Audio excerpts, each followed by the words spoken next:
Welcome back to our continuing study of the Old Testament Introduction and Interpretation. The focus of the video today is going to be on the book of Judges. This is an incredibly important book because it provides for us the transition between the time of the Exodus and the conquest, which we're going to put at roughly 1400, all the way down to about 1051, 1050, which is when we have the beginning of Saul's reign. This transition period is a continual refining and shaping of what will then be known as the nation of Israel under a united monarchy with Saul and David and then Solomon, of course, which ends in 931 as the two major kingdoms, North and South Kingdom, then are formed and continue on for hundreds of years.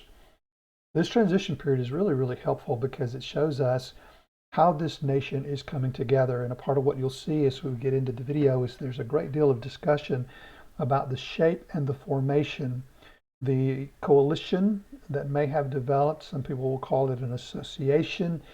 Some people will call it what we will say is an Amphictyony, which is one of the technical terms. So there's a lot of ways to think about this, but I think importantly, just see this as transitional. And Longman and Dillard give us some really good information in their introduction to the book about some of the background and the necessity of seeing how incredibly important this particular thing is. In a few moments, we'll talk more about this whole concept of the Shopharim or the judges, but this is the title that we have, Judges. It comes from the Greek kritai as well as the Hebrew Shopharim, which means, in fact, judges. The composition is probably going to be dated to what we would say is the pre-Davidic monarchy. This is in part due to the comment, as you'll see, that the Jebusites are still in Jerusalem. But a part of what we want to say about this is that we have a historical chronicle that seems to be in place and developing over this roughly 300 years from 1400 to 1050, again 300, 350, etc. You have the historical chronicling of what is happening with these disparate or differentiated tribes, which is exactly the way I think we should look at them.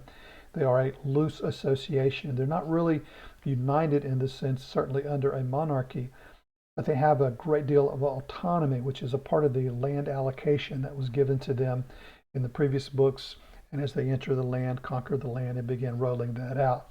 But one of the suggestions as a result of this, what we would say is a continuous chronicle historically in narrative form of what happens in these 300 plus years, it's very likely that the prophet Samuel, who's going to figure very, very prominently in the next series, in the next book, in the next study, it's very possible that the prophet Samuel is the one who takes the material that is extant, it is there, and begins to really make sure that it is cohesive in terms of providing the chronicle of what has happened. So the material itself necessitates a time after Samson and probably after Saul's coronation, but before the Davidic time. There's a lot of interplay to how this is going to fall out, and even with the overlap of some of the judges, and many people have done a very extensive study of the chronology and tried to allocate them. And you'll see Kaiser, I believe, gives you some historical markers as to how this could have played out. But again, 1400 to about 1051 BC, so roughly 350 years in this transition period. Hill and Walton, who's one of the resources that I characteristically use for my own study and my own digesting material, talk about these initial narratives as being very much contemporary with the events as they occurred, which to me lends credibility to the fact that we're talking about an ongoing historical chronicle that someone, through the inspiration of the Lord, was keeping up with, and Samuel becomes, I believe, the vehicle for the collection of all of those. In this season, let's think about this, and in a moment I'll talk more about the national identity, but this is a season of a significant amount of uncertainty. And I put this in the context of the conquest campaigns. So you have the central campaign, the southern campaign, the northern campaign, all which were something of what I call burst campaigns. You've heard me talk about that before. This is where they were establishing the footholds for the Israelites, the Hebrew people, in the land of Canaan.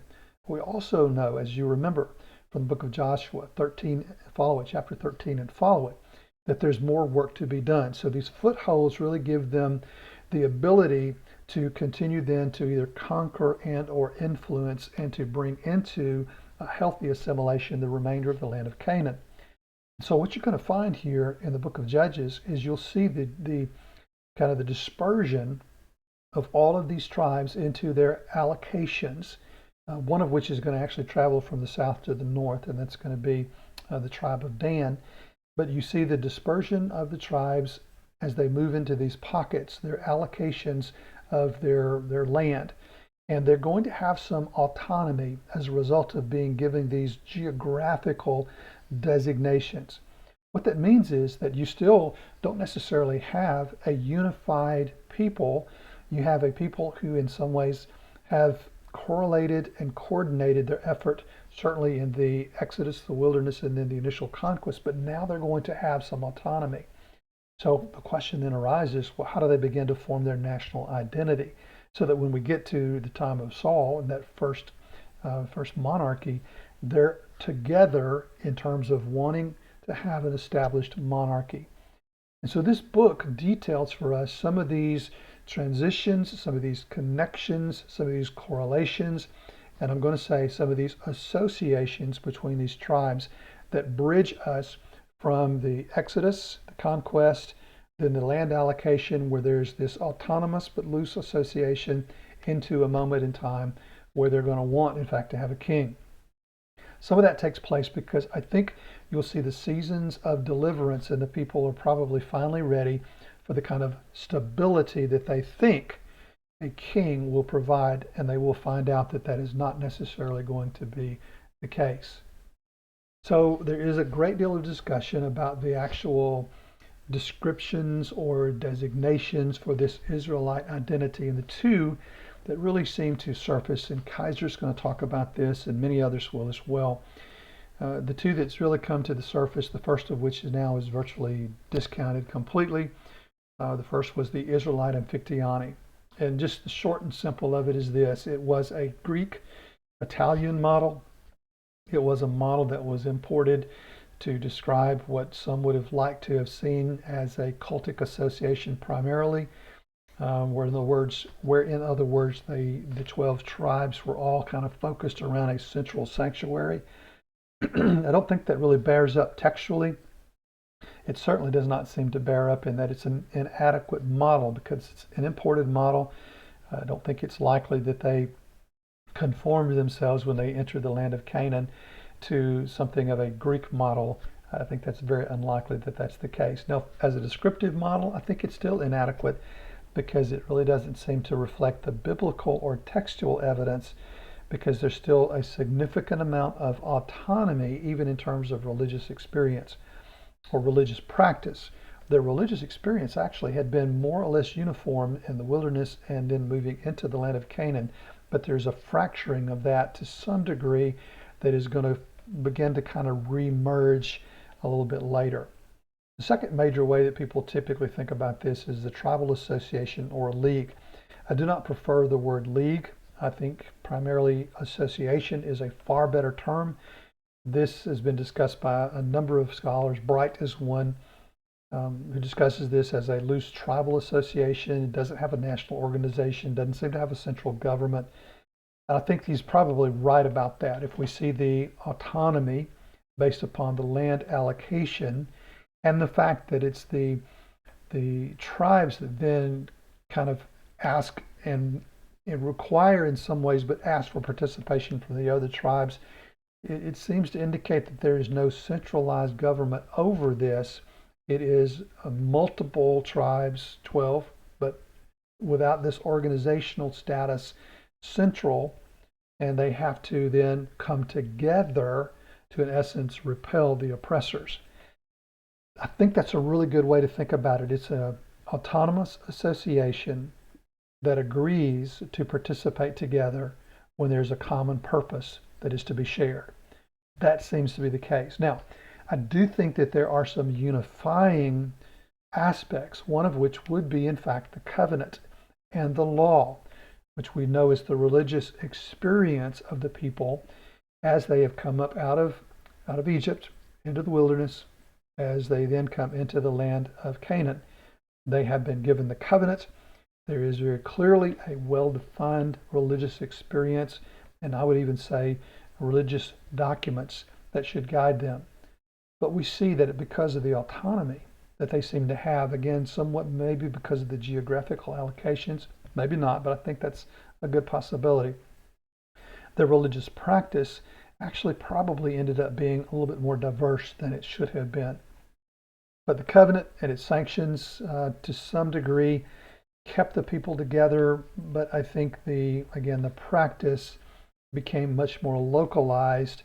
However, that does still reflect a practice related to Yahwism, even though, again, they tended to be fractured and tended to wander off in some other directions. That's going to kind of bring things back together, even with the time of the monarchy and the divided kingdoms, which there is a varied track record on how well they actually followed through very, very appropriately on their religious inheritance in terms of their religious practice. So we'll come back and we'll talk more about that, and not only in this video lecture, but in other video lectures as we move forward into the Kings and so forth. So let's revisit the question about who in the world are the judges. That's important because it's the title of the book. It's also the same title that came over into Greek. It's what we know the book as.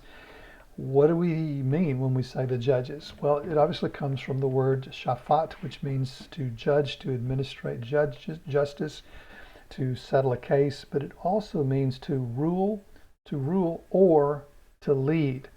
And I think this concept of leading may be the better way to think about this. You'll see that occasionally in the Old Testament, such as in Psalm 2, the word shofet, which is the noun formed from shafat, is parallel to the concept of king. So there is a correlation in terms of leadership as a king would lead, but also guidance as maybe a judge would provide guidance. But we're not necessarily talking about, especially in every case, a judge who presides as someone who gives legal counsel and or makes decisions. I do think that there are a few examples where that might have taken place, but this shofet is first and foremost a deliverer, a leader in a time of oppression. That's the best way to think about the judge that we will see described in the book of Judges. So they're not kings or rulers in the traditional sense. They were primarily military in function, and then after the initial military maybe service, we would say, they may have fell into a broader practice of providing some guidance for the nation, or again, localized, more autonomous, not necessarily for all 12 tribes under one coalition. There's a lot of discussion about that. But they did have a continued sense in which they were prepared to rise up once again, to deliver from the enemy, from the oppressing countries, etc. So there's a strong military sense, a continuation of guidance, maybe some counsel in terms of rendering judgments, but that is a more diminished perspective, I think, with the exception of a couple. Now, importantly, when these judges are raised up, they are done so primarily to address a particular season of oppression. And when we walk through the list of judges in a few moments, you'll see that I will designate some of those oppressors, and some have clear oppressors and some do not. There were major and minor judges, and this would be a function of two things. One would be the length of their leadership, as well as particularly maybe the geography of their leadership, how widely they did rule or provide military leadership. And we'll see that there is a potential, there's overlap between some of the reigns or the guiding times or seasons of these judges. So if you try to add up a strict chronology based on how long each one of them actually provided leadership, it's a little difficult to reconcile with that roughly 349 years, etc. However, if you see, as you will and you should, that there's overlap between these judges because they are operating in different spheres within the land, it's very easy to then see, oh yes, well this conforms without much difficulty at all to fit very well within this season and of time, this portion of time from, again, roughly 1400 down to about 1051, etc. So that gives us a quick way of thinking about who the judges are. And then we're going to start looking more specifically at how the book of Judges is actually structured. And then I'm going to give you, as I've said, kind of a macro high altitude view. It's like a rock skipping across the surface of the water.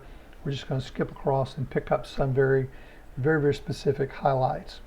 But the literary structure can be designated in this manner. Chapters 1 through 3 give you the background or the setting up, I think is a great way to think about it, of the Judges. And that's important because it sets the stage for how the Judges are going to be played out. And remember, this is going to be in cycles.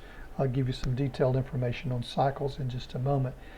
3 through 16 provide for us the stories of the Judges, of which we will see that there are 13, potentially 14 if we count Samuel. Chapters 17 through 21 give us additional information about some occurrences that took place during this season of the Judges, possibly later. Maybe not quite as easy to actually date when some of these would have taken place, but there's some tragic stories, in fact, that take place in 17 through 21.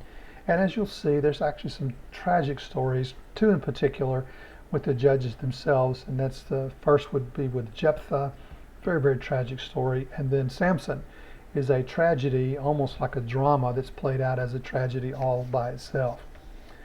So let's think about chapters 1, 2, and 3. And 1 and 2 really give us the setup for all of this. They talk about this season that is now beginning, and then the death and burial of Joshua in chapter 2. And ending around verse 10, we have that capped off, because this then tells us what we need to know for kind of a point of demarcation for now the starting of what's going to happen in this season. And that's going to be played out in chapter 2, verses 11 through 23, a preview of this, what we call the cycles.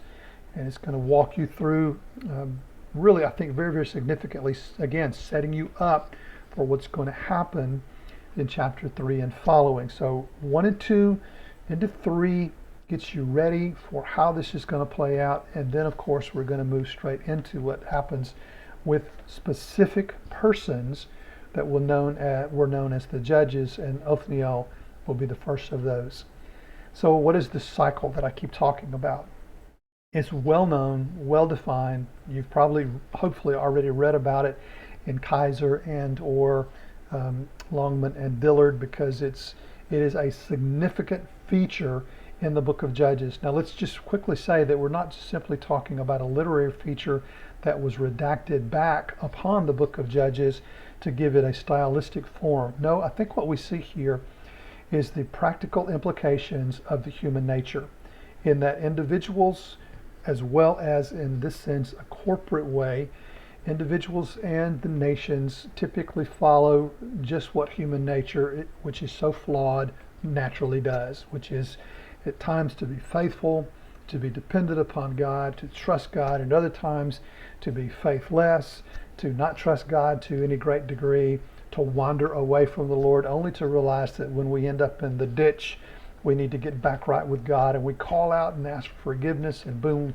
we try to get back into a right relationship. Well, that is a human cycle of our flawed nature, our frail nature, and that's played out in very, very epic proportions, not mythical epic, but in very, very profound proportions in the book of Judges, over and over and over again. 13 times, in fact, you will find either all of these or some of these being played out in this form. But again, this is not a literary convention that's a stylistic redaction. This is just a simple description over and over again of what the Israelite people went through, because they're just like us. They're just so flawed. And as a result, we all do some kinds of similar things. But let's walk through these 8 first. The cycle begins, and the text, as you read through it over and over again, with the fact that Israel did evil. The Lord becomes angry. He sees it. He becomes angry. He gives them over to suffer the consequences of their own actions. The people realize that they're in a pretty tough spot. And typically the tough spot that's described here in the book of Judges is oppression from a neighboring country. That's what we typically see. The people cry out. The Lord raises up a judge and a deliverer for that moment, for that season. The enemy is defeated. praise God, things are righted, and there's peace in the land for a number of years. And that's a significant thing that you see on virtually all of these to some degree or another, and to longer degrees or another. And then what happens, though, is that the judge dies, and after a period of time, the people revert back to their old ways. Cycle starts over again. They do evil, the Lord gives them over, they cry out, the judge is raised, enemy defeated, peace in the land. They forget after he dies, boom, starts all over again and again and again. 13 times we see this take place. And in some ways, it may be this vacillation and this lack of uniformity and this lack of stability that might have pushed them eventually to the place where they did cry out for a king to really resemble the other nations. There's so many dynamics as to what may be going on there. We won't take time to really work on all of that. But again, think macro. That's what we're having to do here. So the judges are described, and there's 13 of them, 14 when we count Samuel. Walk you through these. Othniel, you'll see Othniel in chapter 3. He is the first of the judges that are introduced. And you'll see on the right side the years of deliverance. And you'll also see the oppressor that is named in the text. And we'll see that some of these are going to resurface over and over again. The Philistines are going to become a major player, as this is going to happen well into the divided kingdom, even after David. Of course, David, was very involved with the Philistines, fighting them, sometimes pretending to fight with them. There's a lot to that whole story. But the reality is, Philistines are going to pop up over and over again. So Othniel's the first.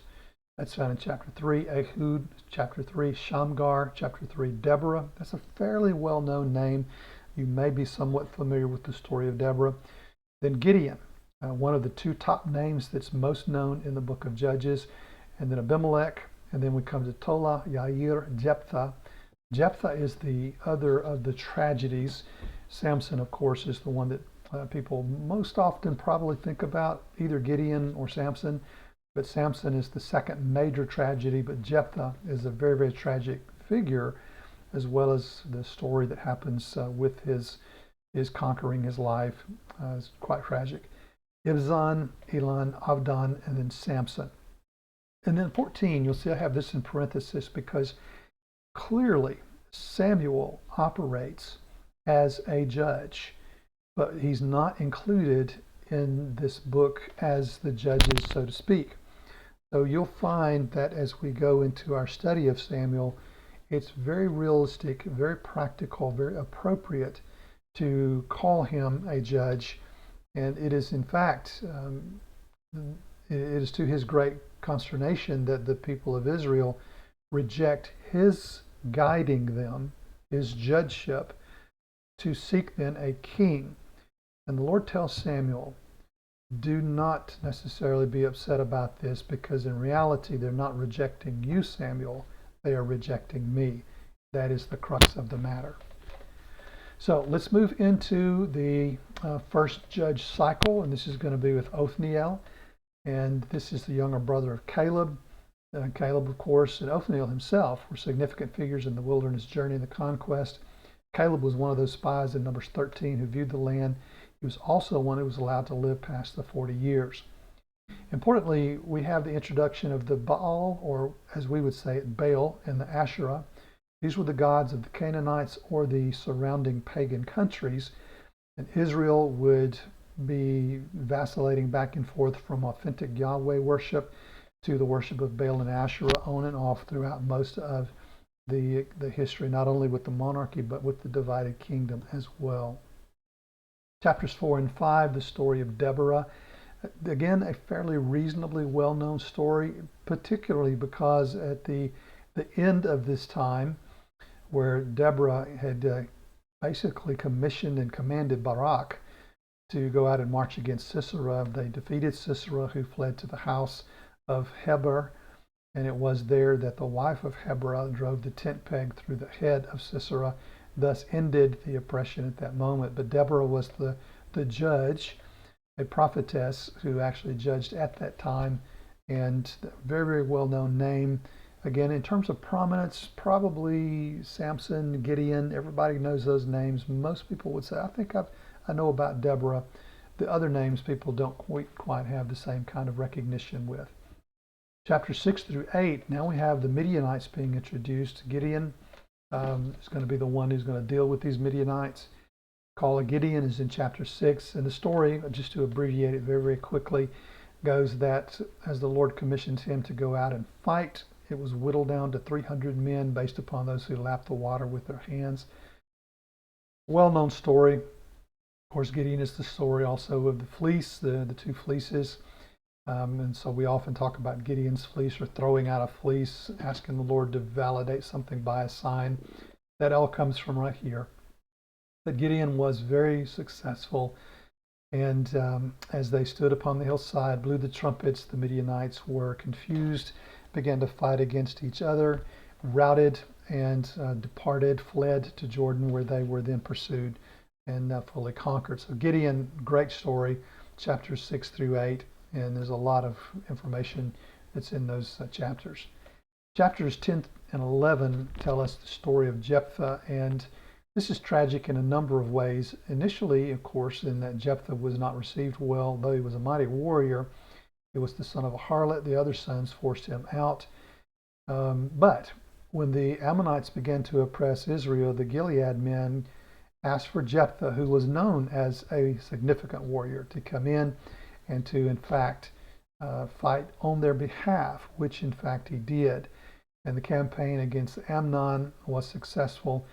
But in part, the tragedy of this relates to the fact that he vowed to sacrifice whatever came out of his house first. And some people speculated that it was anticipated that he would have understood that the animals coming in and out of the house would have been what he would have seen first, and as a result would have sacrificed one of the animals. Well, unfortunately, tragically, the text tells us that his daughter came out of the house first, and with great remorse and grief, the text tells us that the imposition of the vow was completed. There's a lot of nuances, and in fact, there's a great deal of discussion about whether that was fulfilled in the manner as it potentially is described, or whether there was some way that Jephthah could have avoided the fulfillment of that vow. And some would say did avoid the fulfillment of that vow, though that's not how the text presents it for us. But that's where the tragedy, of course, really falls into place. Very significantly, one of the other things about Jephthah is the mention in chapter 11, verse 26, of the 300 years that Israel has been in the land. And this is a critical data point for dating the Exodus and the land, the conquest. Because in 1126, if they had been in the land for 300 years, we can date Jephthah to about 1100 BC. That puts literally the conquest at 1400, which makes perfect sense. But we have multiple data points, scriptural, textual references, which help us date the Exodus, helps us date the conquest, etc., as well as we've continued to affirm extra biblical through archaeological evidence as well. So very important. So we'll move on to chapters 13 through 16. This is probably the greatest tragedy that we see. It's such a drama that's played out. And I think it's appropriate to think of it as a human tragedy, but with heroic components, but with a flawed character, which is exactly what you so often see in a tragedy. The oppressors were the Philistines. These are people who were known as the Sea Peoples, who migrated into this area, especially in the southern coastal areas of the land of Canaan, Israel, down today, even known kind of as in the Gaza area. And this area hotly contested today, but it was certainly contested even back then, because you may remember that David consistently fought against the Philistines, and this is the group that we're talking about. And so Samson was called to be one of the judges, one of the leaders during this season to help overthrow, or at least put off, to repel to some degree, the Philistines who thwarted the people, who persisted in oppressing the people, who in many ways really were a thorn in the people's sides. And so God raised up this child who was under a Nazirite vow to then be a deliverer for the people. Very, very significant how this all came to be, and you can read the story about the vision, the dream to the mom and to the father, and then the actual continuation of that Nazirite vow, the fulfillment of that with the physical strength of Samson. Chapters 14 and 15, leading into chapter 16, also give us the story of some of the tragedy. In 14, we have the wedding and the riddle of the honeycomb. We have the killing of the 30 Philistines in chapter 15. We have the burning of the grain in the vineyards of the Philistines. All of this is taking place with Samson then retaliating. It's just an incredible story. You've heard this from Sunday school perhaps, but you certainly can read this and really follow along very, very closely with the details from the biblical text. But chapter 16 is where this all really kind of seems to come to an end that leads to, in fact, the eyes being stricken, because he subsequently reveals to Delilah the supposed secret of his strength. And then he was placed into the temple of the Philistines, where they mocked God by worshiping their own God, mocked God by having him there on display. And then subsequently, he was able to overturn the two pillars between which he was placed. The temple falls, and the text says that in this moment he killed more in his death than at any other time. So it's just a significant event that occurs here. One side note that I think is important to recognize is that when we think about the cutting of the hair or the strength as being given by the growing of the hair, I think we need to not see this in what we would think of as magical terms, but to see this really as emblematic or symptomatic of obedience, faithfulness to the Nazirite vow, and subsequent the loss of strength. Maybe correlate that with the falling away from, in fact, God's favor as a result of his disobedience, his revelation of the thing that he had been faithful to. But the Lord's strength upon him was not ultimately about his hair. It was about God being upon him, literally God in every way, in investing himself in this Savior, this deliverer, this judge, to literally save his people from the oppression of the Philistines. And that's exactly what we see there. Very quickly, just to kind of bring some closure to where we're at with the book of Judges, we do kind of migrate into the last part of the book with 17 and 18, and this gives us the story of the tribe of Dan that migrates to the north, from the south to the north. They strike down the people of Laish, and that becomes their area, their place that they become known for. There's some tragedy involved in that. Chapters 19 through 21 also reveals these are stories that tell us more about the historical times, the background of what's going on. This story in particular gives us a sense of understanding that when we look at this association, we're not looking yet at this unified monarchy or a unified nation. They are still somewhat disparate, still somewhat autonomous. And in fact, what happens here is that the Levite married a woman from Bethlehem, returned to Bethlehem, and all this thing happens where there is an assault. There is this devastating, tragic story of what happens to a woman. And so I want you to read the text. I'm not going to describe it at this point. But a part of what ultimately happens is that there's the calling forth for the other tribes to come against Benjamin because of the horror of what they have done. And as a result, Benjamin is virtually devastated. Benjamin loses roughly 18,000 men, 7,000 or more after the initial loss, so roughly 25,000. And the end of the story is this: how is Benjamin going to be able to survive as a nation? And so the story details how men were supplied in some ways to then be a part of the tribe of Benjamin, or the remnant of the houses, the families in Benjamin. In other words, there could be children born to the wives, the widows of these warriors, and as a result, Benjamin itself could continue on. So this really gives us a tragic way of thinking about this inter-tribal contextual sense in which their autonomy is certainly highlighted and the inter-tribal rivalry is displayed.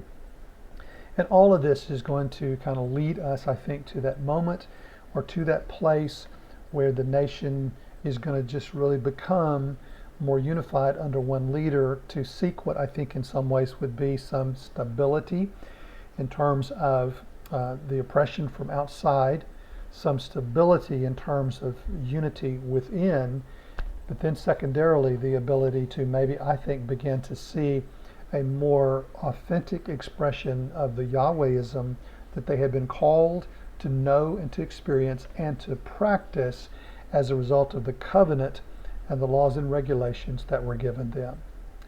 So we'll stop at this moment. This gives us about 35 minutes worth of content for the book of Judges, and I think we have a great overview of this transition period, and we will see you in the next video.